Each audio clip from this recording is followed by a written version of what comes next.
তা আজকে আমি কুমড়ো শাক রান্না করব, তাই কাটতে বসেছি। কুমড়ো শাক সুন্দর করে ছুলে নিয়ে ছোট ছোট করে টুকরো টুকরো করে কেটে নিলাম। এই দেখো কুমড়ো শাকগুলোকে। বাজারে এখন খুব টাটকা টাটকা কুমড়ো শাক উঠছে, দেখে খুব ভালো লাগে, তাই আনতে বলেছিলাম, নিয়েও এসেছে। তো যাই হোক, কুমড়ো শাক শুধু নয়, এর মধ্যে দেব আলু, একটু বেগুনও দেব, দিয়ে এই রান্নাটা একটু পুরনো রান্না, দেখবে আমি রেসিপিটা দেব, খুব ভালো লাগে খেতে।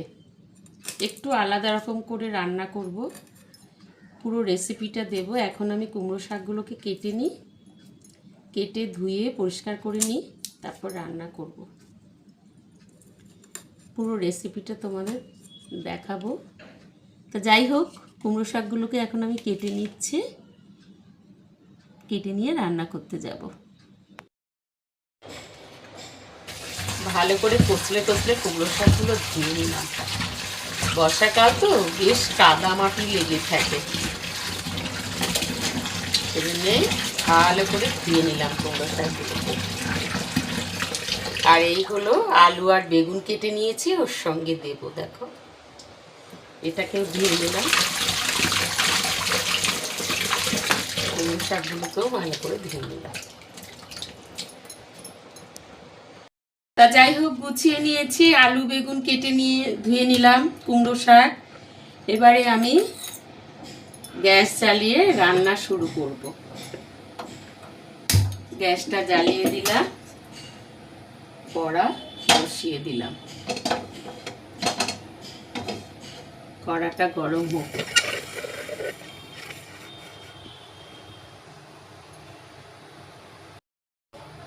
কড়া গরম হয়ে গেছে, এবার আমি দিয়ে দেবো এতে সর্ষের তেল।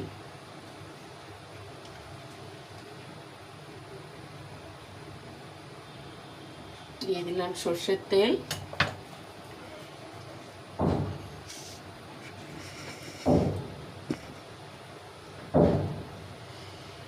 আর এতে ফোড়ন দিয়ে দিলাম তেজপাতা, শুকনো লঙ্কা আর 5 ফোড়ন।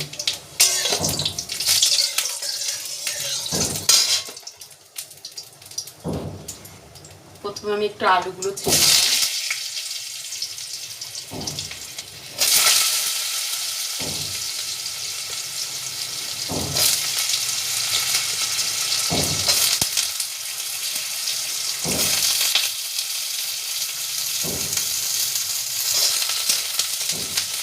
আলুগুলো একটু নাড়াচাড়া করে দিলাম।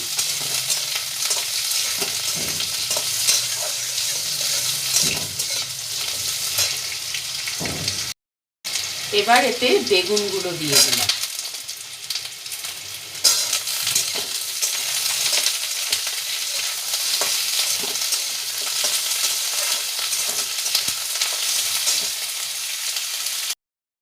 এবার দিয়ে দেব কুমড়ো শাকগুলো।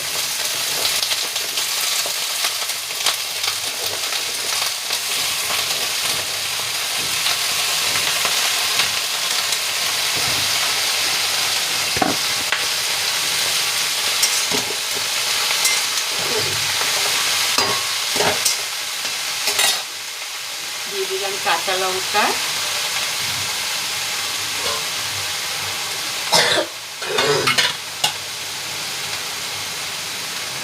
দিয়ে দেব নুন।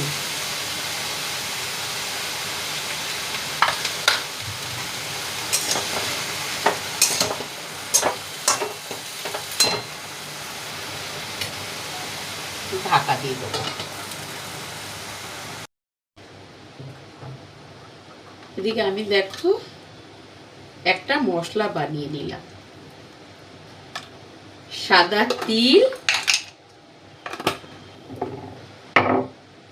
সাদা তিল নিয়ে নিয়েছি আর একটু পোস্ত। এটা আমি বেটে নামানোর আগে ওটা দিয়ে দেব। এই রান্নাটা জানো তো আমার শিলিগুড়িতে থাকেন আমার জেঠিমা, এখন আর নেই, শিলিগুড়িতে থাকতেন। ওই জেঠিমাকে দেখতাম কুমড়ো শাক রান্না করলেই এইভাবেই রান্না করতো, এই পোস্ত আর তিল বাটা দিয়ে, আর একটু নামানোর আগে চিনি দিত। কি ভালো যে লাগতো। উনি না হলুদ দিতেন না কুমড়ো শাকে, জানি না আমি কি করব, আমি একটু হলুদ হয়তো দেব, কিন্তু নামানোর আগে এই পোস্ত বাটা আর তিল বাটা দিয়ে দিত, দারুণ লাগতো খেতে।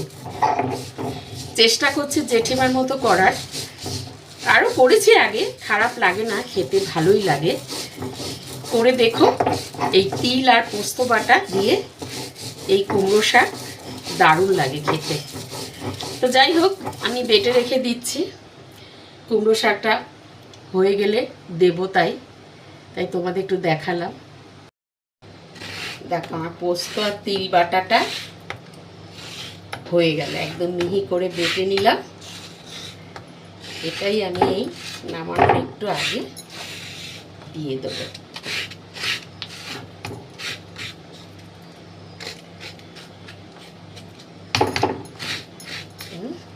ঠিক আছে, পোস্ত বাটাটা তিল বাটাটা রেডি। এই দেখো পোস্ত আর তিল বাটা, এবার আমি এটাকে দিয়ে দেব। একটু জল দিয়ে দিয়েছি, আর একটু বাটিটা ধুয়ে আর একটু জল দিয়ে দিলাম। এরকম সাদাই রাখতো আমার জেঠিমা, হলুদ দিত না, জানো তো। আমি আজ হলুদ দেব না, এরকমই রাখবো, খুব সুন্দর লাগে দেখতে, হলুদ দিত না। আবার একটু ঢাকা দিয়ে দিলাম।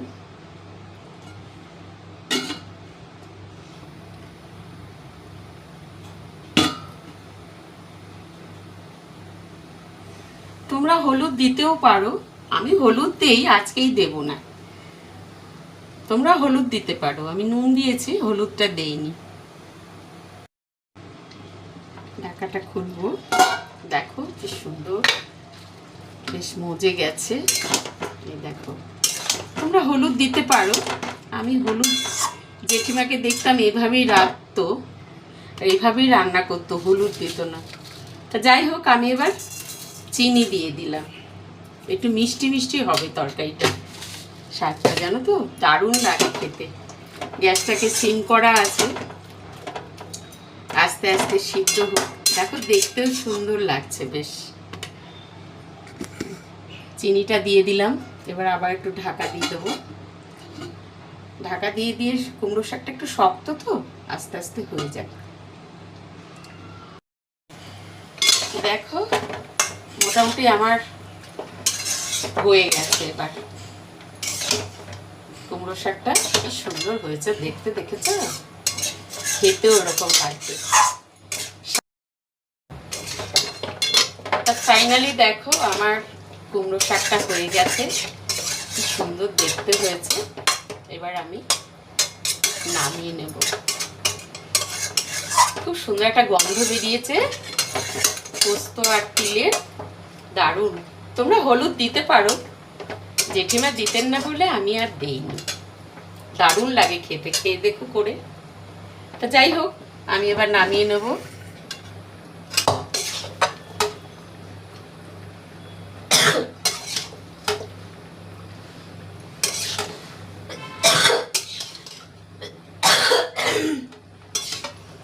কি কাশি হয়েছে বলার মতো না, দেখেছো কি সুন্দর হয়েছে, খেতেও এরকম সুন্দর হবে। একটু সাদা সাদা আমার ভালো লাগে, এইভাবেই জেঠিমা রান্না করতেন, এই জন্য আমি নিজেই করি, আমার ভালো লাগে। খেয়ে দেখো দারুণ লাগবে দেখতে। মোটামুটি হয়ে গেল আমার কুমড়ো শাকের তরকারিটা, দেখো খুব সুন্দর। আর গরম গরম ভাতে নিরামিষ তরকারি দারুণ লাগবে খেতে, করে খেয়েও খুব ভাল লাগবে। যেভাবে দেখালাম করে খেয়েও, পুরনো মানুষের রান্না তো আলাদাই লাগে খেতে। তো যাই হোক, ভিডিওটা এখানেই শেষ করছি।